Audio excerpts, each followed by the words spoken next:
Herzlich willkommen und dann wird der nächste Match anstehen und zwar gegen Holland, soviel ich in Erinnerung, sofern ich es noch richtig in Erinnerung habe. Und das richtige Passwort eingeben. Da natürlich, wir spielen natürlich weiter mit Argentinien und genau so sieht es aus. Nein, wir lassen da die Spieler genau wie wir wollen. Try to tackle. Nein. Passt der Ball und ja. Wir kennen es ja, also dann wir einfach gleich loslassen. Dann sehen die gleich aus.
super Schuss.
Ganz schöne Kombination.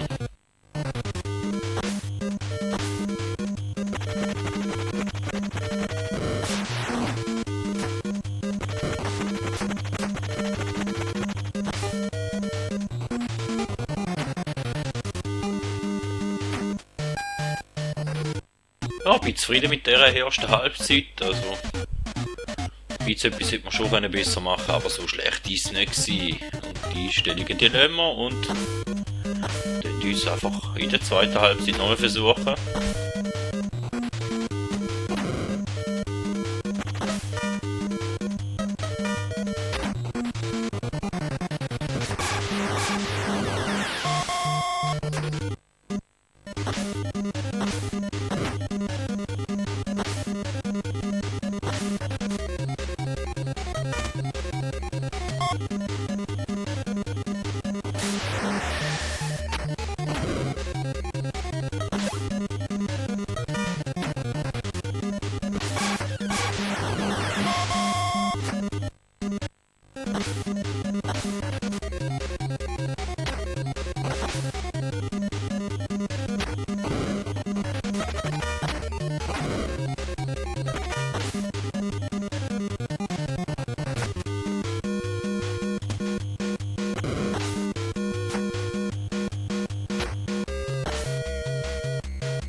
Ja, da wäre in dem Fall das 10. Spiel gewesen und jetzt würde glaube nur noch Halbfinal und Final anstehen, wenn ich es richtig im Gedächtnis habe. Also freut euch drauf. Ich hoffe, ihr seid dann natürlich auch wieder dabei. Vielen Dank. Schauen wir mal, wer der nächste Gegner ist. Italien. Wie könnte es auch anders sein? Bei der Heim-WM. Vielen Dank und man hört sich.